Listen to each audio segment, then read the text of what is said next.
यदि आपको खुशी, शांति, तनाव रहित जीवन, अपनी जिंदगी, अपनी किस्मत, अपना भविष्य अपने हाथों में लेने की शक्ति चाहिए, तो एक ऐसी तकनीक है जिसके द्वारा हम ये सब हासिल कर सकते हैं। और वो तकनीक क्या है? वो तकनीक है योग। क्या है? योग। योग हमारे जीवन को दीर्घ आयु प्रदान करता है। योग भारत में ही नहीं अपितु विदेशों में भी सभी लोगों ने योग को अपनाया है। वैसे तो योग का उद्भव भारत से ही माना जाता है। भारत में योग का इतिहास हजारों वर्ष पुराना है।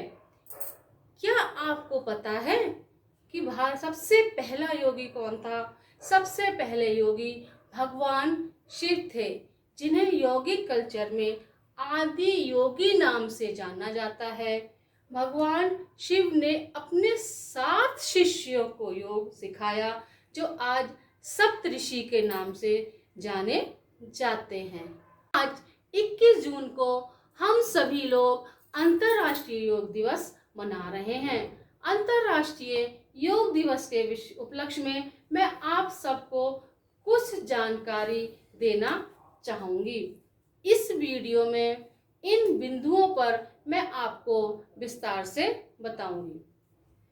नंबर 1, भारत में सबसे पहले योग की शुरुआत कब हुई? नंबर 2, 21 जून को ही योग दिवस क्यों मनाते हैं? नंबर 3, योग की उत्पत्ति कैसे हुई? नंबर 4, योग के क्या क्या लाभ होते हैं? नंबर 5, योग करने से पहले हमें क्या क्या सावधानी बरतनी चाहिए? नंबर 6, अंतर्राष्ट्रीय योग दिवस 2021 का थीम क्या है? भारत में सबसे पहले योग की शुरुआत कब हुई? 21 जून 2015 को सबसे पहली बार योग दिवस मनाया गया, जिसकी पहल भारत के प्रधानमंत्री श्री नरेंद्र मोदी जी ने 27 सितंबर 2014 को संयुक्त राष्ट्र महासभा में की थी। 11 दिसंबर 2014 को संयुक्त राष्ट्र सभा के 177 सदस्यों द्वारा अंतर्राष्ट्रीय योग दिवस मनाने के प्रस्ताव को मंजूरी मिल गई। क्या आपको पता है कि सबसे पहली बार योग दिवस नई दिल्ली के राजपथ पर मनाया गया, जिसमें 36,000 लोगों ने एक साथ योग किया। इस घटना को Guinness book of world record में दर्ज किया गया। वैसे भी कोविड की महामारी ने सभी लोगों की चिंता और तनाव को बढ़ा दिया है।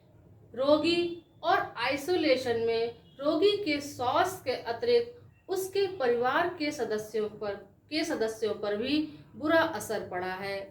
इन सभी चिंताओं और तनावों से मुक्त होने के लिए आजकल योग हमारा बहुत साथ दे रहा है। अब आप लोग पूछेंगे कि 21 जून को ही अंतर्राष्ट्रीय योग दिवस क्यों मनाया जाता है? तो सुनिए, भारतीय परंपरा के अनुसार ग्रीष्म ऋतु में संक्रांति के बाद सूरज दक्षिणायन हो जाता है। 21 जून को सूरज कुछ जल्दी उगता है और देर से डूबता है। 21 जून को ही हम सबको बहुत सारी ऊर्जा मिलती है। 21 जून का दिन हम पूरे वर्ष में सबसे बड़ा दिन माना जाता है। इसीलिए 21 जून को ही अंतर्राष्ट्रीय योग दिवस मनाया जाता है। योग शब्द की उत्पत्ति कैसे हुई?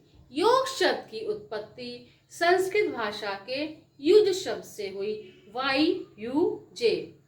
इसका मतलब है, Y का मतलब है योग यानी कि मिलाना, U का मतलब है यूनाइट मतलब एक साथ, और J का मतलब है ज्वाइन यानी कि जुड़ना। योग का मानव के मस्तिष्क और शरीर के साथ वैसा ही संबंध है जैसा कि मनुष्य और प्रकृति का संबंध है।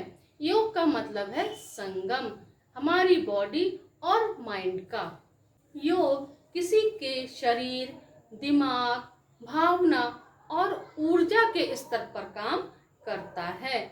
जिसने योग के 4 वर्गीकरण को जन्म दिया है: कर्म योग, ज्ञान योग, भक्ति योग और क्रिया योग।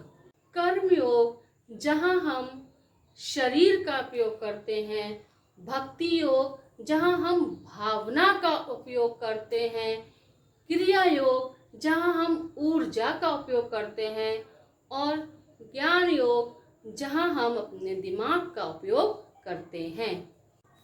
अब देखिए योग करने से हम सबको क्या क्या लाभ मिलता है। प्रातः काल का समय योग करने का एक उपयुक्त समय है। प्रातः काल के समय हम सबकी मस्तिष्क में जो इंद्रियां हैं वो गतिमान होती हैं। योग करने से हमारा मन प्रसन्न रहता है, हम तनाव रहित रहते हैं। योग करने से हमारी बहुत सारी बीमारियों से छुटकारा मिलता है और योग करने से हमारे शरीर के जितने भी अंग हैं वो एक सुचारू रूप से कार्य करते हैं और योग करने से हमारा शरीर लचीला बनता है। योग हमारा वजन कम करने में भी सहायक होता है। योग करने से पहले हमें क्या क्या सावधानी रखनी चाहिए ये मैं आपको बताती हूँ। योग का समय सुबह और शाम से बेहतर नहीं होता है। योग हमेशा खाली पेट करें। योग करने के बाद ठंडा पानी ना पिएं और जो भी आसन आसान हो हमें उसको करना चाहिए। योग करने से पहले हमें क्या क्या सावधानी रखनी चाहिए ये मैं आपको बताती हूँ। योग का समय सुबह और शाम से ज़्यादा बेहतर नहीं होता है। योग हमेशा खाली पेट करें। योग करने के बाद तुरंत ठंडा पानी ना पिए। योग करने के बाद हमें नहाना नहीं चाहिए। यदि हम बीमार हैं तो हमें योग नहीं करना चाहिए और जो भी आसन आराम से हम कर सके वही आसन हमें करना चाहिए। यदि हम योग की शुरुआत कर रहे हैं तो सबसे पहले हमें आसान आसन को ही करना चाहिए। 21 जून 2021 अंतरराष्ट्रीय योग दिवस का थीम है योग के साथ रहें, घर पर रहें। नमस्कार।